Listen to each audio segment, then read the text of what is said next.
Unified 911, anong matutulong namin sa'yo? Anya ti maitulog mi ken kapo. Anong may tatabang ko sa Unsay imo? akong ikatabang nimo? Ngini makadabang na misal ka no. Sa anumang wika o dialekto, may tulong na darating sa iyo.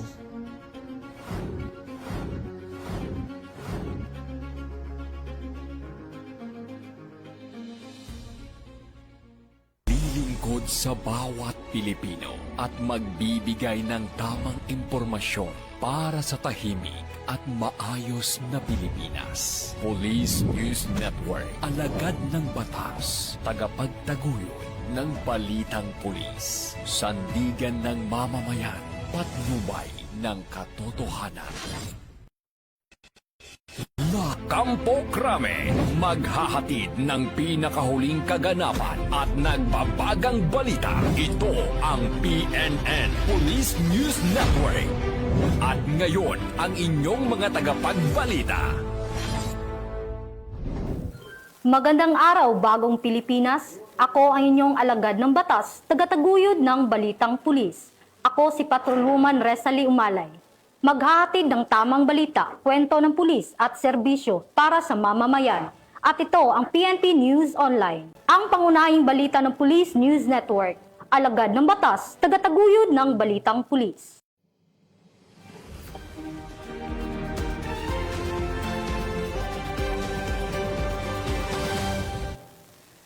Ngayong araw ay Sabado at narito ang mga balitang nakalap ng ating mga PNN correspondents sa loob ng linggong ito.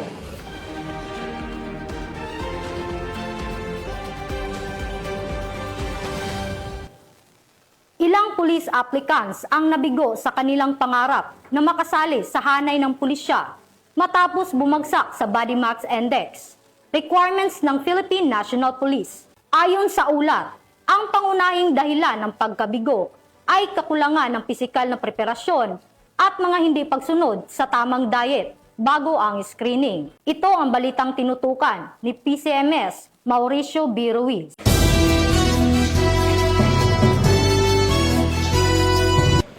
Sir, isang karangalan na muling binuksan ng Philippine National Police at syempre sa pag-aproba din ng NAPOLCOM itong 2025 recruitment quota. Sir, ano bang pinagkaiba ngayon ng mga nagpunta sa BMI na mga police applicants ngayon kumpara nung nakarang taon, sir? Kumpara sa nagdaan, ngayon, makikita mo lang maliit ang quota natin sa attrition. Tapos maraming aplikante. Frustrating dahil nakikita natin dito sa BMI pa lang, meron nang bumabagsak, no? Kasi hindi pinaghandaan. Mga BMI nila lagpasan. Tinaas na nga natin yan ng 26.5 pero hindi pa rin nila kaya. Maabot pa rin sila ng 27, 28. So useless ang application ng isang bata kung hindi pinaghahandaan na dapat isang taon pa lang bago ang application, nagbawas ka na. So sir, yung po bang magfe-fail dito sa BMI dito, katulad po ngayon, kabubukas lang po ngayon yung regular quota na 2,000, pwede pa sila mag-apply sa regular quota, sir? Pwede silang mag-apply sa regular quota. Ang problema mo, kung halimbawa sa BMI mo, ang result mo is 28 or 29, ang passing natin is 26.5. Alam mo ba kung ilang kilo yun? Ang equivalent ng sobrang 2 points? Nasa mga 15 hanggang 18 kilos yun. Sobrang pala. Paano yun i-reduce ng isang bata? Di ba? Kasi dapat ang paghahanda, hindi ngayon eh. Ang paghahanda noon pa. Last year, November last year, naghanda na.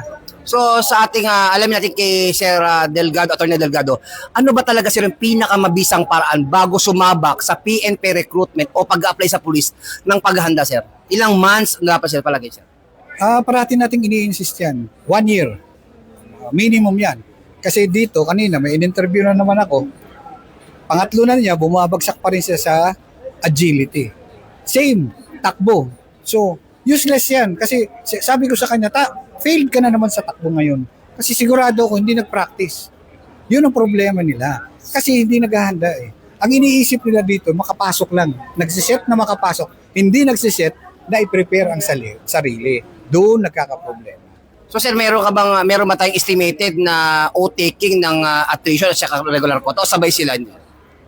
Pipilitin namin isabay. Pero sa attrition, nakatarget kami ng December 19. 19, sir. December 19. So, hopefully, Kung kakayanin naman sa proseso natin, dahil maliliit lang naman yung quota natin, depende kasi, depende sa application, no? Posibleng makuha namin, matap namin by December 19. Ngayon, ang isa pang issue na inaano ko, last year problema natin to. Marami tayong aplikante rito na hindi taga rito sa Metro Manila. Pag tinanong mo, ilang buwan pa lang, tatlong buwan pa lang dito. Tinanong mo, nasaan ang Smoky Mountain? Hindi alam. Tinanong mo kung saan ang Tondo? Hindi alam. Pag naging pulis ka, paano ka pupunta doon? Paano kung doon ka na-assign? Di ba? Paano mo hahabulin ng isang magnanakaw na hindi mo alam yung mga daan? Yun dapat ang iniisip ng mga bata. Sa ating age waiver naman at saka height waiver, sir, baka meron kang karagdagang impormasyon dahil katulad ngayon, sir, saan ba ginagamit talaga at paano ginagamit ang age waiver o height waiver, sir? Basic, height waiver, pag may tribo ka. Okay. Pag may tribo ka, doon ka mag-uumpisa. Doon ka mag-apply. Pag nakuha mo yon, pupunta ka sa NAPOLCOM office, magpapa-issue ka ng Certificate of Height Waiver. Huwag pumunta dito na ang dala mo lang Certificate of Recognition ng tribo mo. Kasi hindi yan ang dokumento na kailangan natin. Now, pangalawa, age waiver. Sa age waiver, kinahanglan may specialization ng isang tao bago ka mag-apply. Anong mga sample siya ng ano? Nung mga 10 years o 15 years ago, nagdadrive ka lang ng bus, Pwede na. pwede na. Ngayon, hindi na yung pwede. Pwede na ngayon kung piloto ka. Pag sinabing black belter, okay yan. Pero kung ako magtatanong, ang sasabihin ko, Olympian ka ba? O Asian player ka ba? Pag hindi, useless. Ang daming black belter. Kahit dito sa kapulisan na natin, hindi na tayo kailangan kumuha pa ng black belter lang. Ako po ang inyong Police News Network correspondent, Police Chief Master Sergeant Mauricio Bonilla Ruiz, alagad ng batas, tagataguyod ng balitang pulis. Police News Network, alagad ng batas, tagapagtaguyod ng balitang pulis, sandigan ng mamamayan, patnubay ng katotohanan. Isang malaking dagok sa iligal na droga ang naitala ng City Drug Enforcement Unit 6 matapos nilang makumpiska ang tinatayang 1.7 milyon halaga ng shabu. Patrolwoman Ledeline, ibalita mo. Isang malaking tagumpay laban sa iligal na droga ang naitala ng City Drug Enforcement Unit 6 matapos makumpiska ang tinatayang 1.7 milyon na halaga ng hinilaang shabu sa ikinasang drug by bust operation sa Barangay Kalahunan, Mandurriao pasado alas 9 ng gabi noong 5 ng Nobyembre taong kasalukuyan. Kinilala ni Police Captain Roque Jimeno III, officer in charge na City Drug Enforcement Unit 6, ang suspect bilang si alias Toto, 36 na taong gulang, residente ng Barangay Pali, Mandurriao, Iloilo. Dagdag pa ni Police Captain Jimeno, nabili ng mga operatiba ang isang plastic sachet ng hinilaang shabu mula sa suspect gamit ang 12,000 pesos na marked money. Matapos ang transaksyon, naaresto ang suspect at na-recover pa mula sa kanya ang 4 na knock-tied plastic sachet at 11 maliliit na sachet ng hinilaang shabu na tumitimbang ng humigit kumulang 250 gramo at may standard drug price na humigit kumulang 1.7 million pesos. Kasama rin sa mga nakuha ang buy-bust money at isang cellphone na ginamit umano sa illegal na transaksyon. Aminado naman ang suspect sa pagbibenta ng illegal na droga, aniyay bunsod ng matinding kahirapan at kakulangan ng kita bilang pintor. Humingi rin siya ng paumanhin sa mga naapektuhan ng kanyang ginagawang pagbibenta ng droga. Sa ngayon, nasa kustudiya na ng City Drug Enforcement Unit 6 ang suspect at nakatakdang sampahan ng kasong paglabag sa Republic Act 9165 o ang Comprehensive Dangerous Drugs Act of 2002. Patuloy naman ang panawagan ng mga otoridad sa publiko na makipagtulungan sa kampanya kontra iligal na droga upang mapanatili ang kapayapaan at kaayusan sa komunidad. Dahil ang gusto ng bagong PNP para sa bagong Pilipinas, serbisyong mabilis, tapat at nararamdaman. Mula dito sa Police Regional Office 6, ako ang inyong Police News Network correspondent, Patrolwoman Ledeline Bansagon, alagad ng batas, tagataguyod ng balitang pulis. Sa kabila ng hagupit at malakas na ulan na dala ng Bagyong Tino, hindi nag-atubili ang Mandawi City Police Office na tumulong at magsagawa ng malawakang rescue operations. Nagpapakita ito ng dedikasyon ng MCPO na ilagay ang kaligtasan ng mga residente bago ang kanilang sarili Ang balitang yan ay hatid ni Patrolwoman Judith Nicanor. Bilang tugon sa matinding pagbaha at malalakas na hangin dulot ng Bagyong Tino, nagsagawa ng malawakang rescue at relief operation sa mga tauhan ng Mandaue City Police Office sa iba't ibang lugar sa Mandaue noong Nobyembre 4 taong kasalukuyan. Sa pamumuno ni Police Colonel Cirilo B. Acosta Jr., City Director, aktibong tumugon ng mga pulis sa mga lugar na lubhang naapektuhan, kabilang ang paligid ng Maayo Hospital sa Barangay Alang-Alang at mga evacuation centers. Nakipag-ugnayan ng MCPO sa Bureau of Fire Protection, Philippine Coast Guard at City Disaster Risk Reduction and Management Office upang maisagawa ang ligtas na evacuation ng mga residenteng naipit sa baha, pagbibigay ng agarang tulong at medikal na atensyon at pagpapanatili ng kaayusan at kaligtasan ng publiko. Patuloy din ang monitoring at assessment ng mga personnel ng MCPO sa mga apektadong barangay upang matiyak na lahat ng residente ay nasasaklolohan at natutulungan. Ang nasabing operasyon ay nagpapakita ng diwa ng bayanihan at ng tunay na dedikasyon ng kapulisan sa pagtupad sa kanilang tungkulin na maglingkod at magligtas ng buhay sa gitna ng sakuna. Mula dito sa Central Visayas, ako yung Police News Network Correspondent Patrolwoman Judith Nicanor, alagad ng batas, tagataguyod ng balitang pulis. Walang tigil ang pagpapatupad ng batas laban sa ilegal na droga sa Tacloban City. Muling nagbigay ng mensahe ang Tacloban City PNP sa kriminal matapos nilang maaresto ang 3 sospek na sangkot sa pagbebenta ng ilegal na gamot.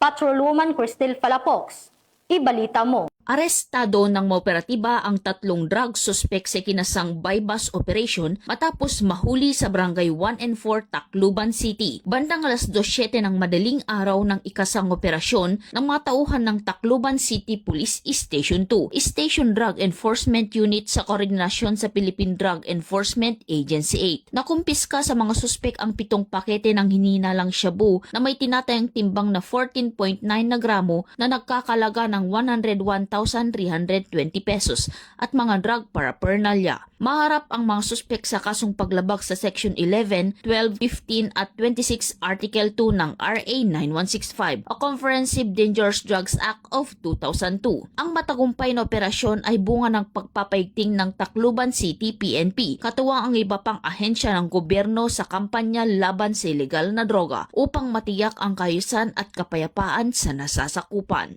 Mula dito sa Eastern Visayas, ako ang inyong PNN correspondent, Patrolwoman Palafox, alagad ng batas, tagataguyod ng balitang pulis.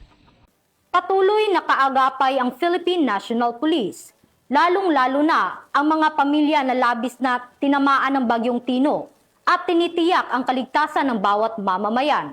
Patrolwoman Flora May Azares, ibalita mo. Aktibong nanguna ang mga tauhan ng Cebu City Police Office sa ilalim ng pamumuno ni Acting City Director, Police Colonel Enrico E. Figueroa, sa isinagawang assessment at disaster response operation sa Villa de Rio Phase 1 Subdivision, Barangay Bakayan, Cebu City, matapos ang pananalasa ng Bagyong Tino. Katuwang sina Cebu City Mayor Honorable Nestor D. Archival Sr.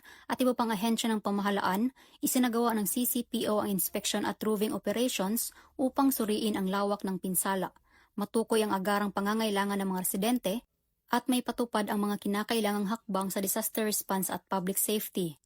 Bahagi ng operasyon ang malawakang koordinasyon sa lokal na pamahalaan, emergency response team, at community leaders na nagresulta sa mabilis na mobilisasyon ng relief goods, clearing operations, at distribusyon ng tulong sa mga apektadong pamilya. Nagpadala rin ang CCPO ng karagdagang tauhan para tumulong sa traffic control, seguridad, at mabilis na paghahatid ng tulong sa mga lugar na tinamaan ng kalamidad. Ang kanilang presensya ay nakatulong upang mapanatili ang kaayusan at kaligtasan ng mga mamamayan habang isinasagawa ang mga operasyon. Ang aktibong pagtugon ng Cebu City Police Office ay patunay ng kanilang dedikasyon sa serbisyo, kahandaan sa sakuna, at malasakit sa kapwa, na tunay na nagpapakita ng diwa ng kabayanihan at profesionalismo ng PNP sa panahon ng kalamidad. Mula dito sa Central Visayas, ako ay inyong Police News Network correspondent, Patrolwoman Flora May Azares, alagad ng batas, tagataguyod ng balitang pulis. Ang pagkakahuli ng sospek ay bunga ng pagsisikap ng Philippine National Police. upang mapanagot ang mga taong nasa likod ng panlulokong gamit ang social media. Patrolwoman Mary Grace Artizuela, magbabalita. Sa magkakasunod na operasyon na isinagawa ng mga tauhan ng Manila District Anti-Cybercrime Team, naaresto ang 2 individual na sangkot sa iligal na pagbebenta ng mga financial at e-wallet accounts sa social media. Batay sa ulat, nagsimula ang operasyon matapos matukoy ng mga otoridad ang online na aktibidad ng mga suspect. Mula rito ay nakipag-ugnayan ang mga operatiba sa mga suspect para sa pisikal na transaksyon na nagresulta sa kanilang pagkakaaresto. Nahaharap ngayon ang 2 suspect sa kasong paglabag sa Anti-Financial Accounts Scamming Act o AFASA na may kaugnayan sa Cybercrime Prevention Act. Kasalukuyan silang nasa pangalagan ng MDAC para sa tamang disposisyon ng kanilang kaso. Mula dito sa Campo Crame, ako ang inyong PNN correspondent, Patrolwoman Mary Grace Artizuela, nagbabalita para sa Police News Network, Alagad ng Batas, tagataguyod ng Balitang Pulis. Sa kulungan ang bagsak ngayon ng 2 high-value individuals na drug suspects sa isinagawang anti-illegal drug operation ng mga operatiba ng San Mateo PNP. Mahigit 342,000 pesos na halaga ng shabu at baril kumpiskado. Ang buong detalye ng report ay mula kay Patrolwoman John Lawrence Ilagan. Nakiisa ang mga tauhan mula sa Police Regional Office 4A kasama ang lahat ng Regional Support Unit sa isinagawang ika-4 na quarter ng Nationwide Simultaneous Earthquake Drill CY 2025 sa Camp Vicente Lim, Calamba, Laguna. Sa pagtunog ng alarma, mabilis na isinagawa ng mga kalahok ang mahalagang hakbang na duck cover and hold bago sila nagtungo sa kanilang itinalagang lugar na paglilikasan. Ang parade ground ang nagsilbing rally point. Ang maayos at koordinadong paggalaw ay nakatiyak sa kaligtasan ng lahat at nagbigay daan para sa tamang pag-isa-isa at pag-check ng mga tauhan at kagamitan. Matapos ang pagsasagawa ng drill, nagsagawa rin ang mga facilitator ng inspeksyon sa mga go bags, istruktura ng mga gusali at pag-check ng bilang ng mga tauhan upang masigurado ang pagsunod sa safety standards at readiness protocol. Ang aktibidad na ito ay naglalayong palakasin ang kahandaan sa lindol, pagpapatibay ng mga alituntunin sa kaligtasan at pagpapalakas ng resilience ng mga kawani ng Proper A sa pagtugon sa mga krisis na dulot ng lindol. Binigyan din dito ang pangako ng Pro Calabarzon sa disaster readiness at risk reduction. Mula dito sa Calabarzon, ako po ang inyong Police News Network correspondent, Patrolman Joshua Cruz, alagad ng batas, tagataguyod ng Balitang Pulis. Gamit ang tradisyonal na bulig o buligan, isang katutubong paraan ng mga taga-tanudan. Gamit ang kawayan at kumot na pagdadala ng pasyente, kapit-bisig ang mga miyembro ng Special Action Force upang maitawid ang isang lalaking may sakit patungo sa health center ng lugar upang mabigyan ng atensyong medikal. Tinutukan yan ni Patrolwoman Leam Sumkad.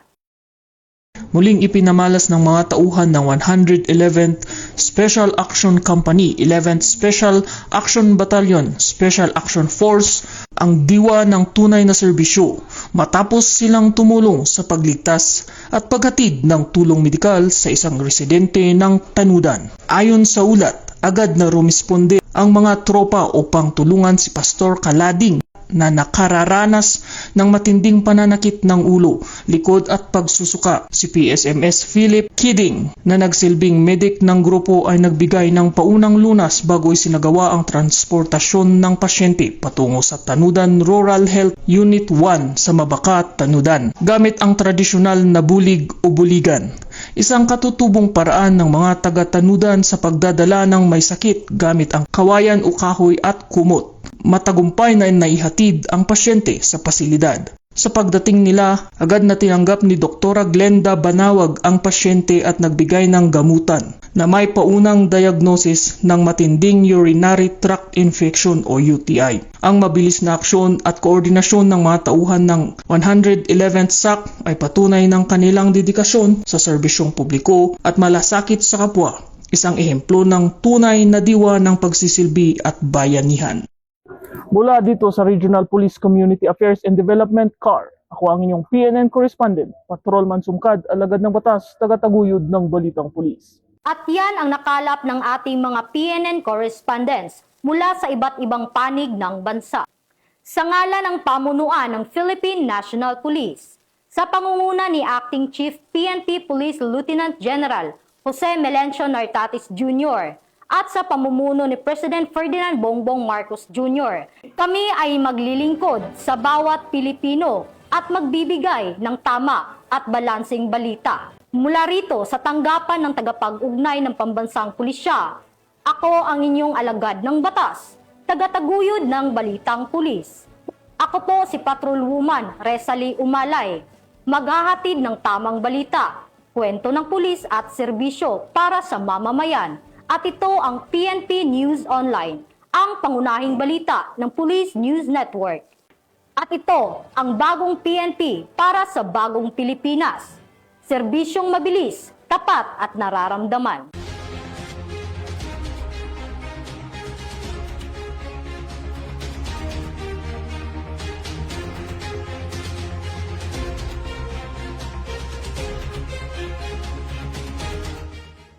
Police News Network, alagad ng batas, tagapagtaguyod ng Balitang Pulis.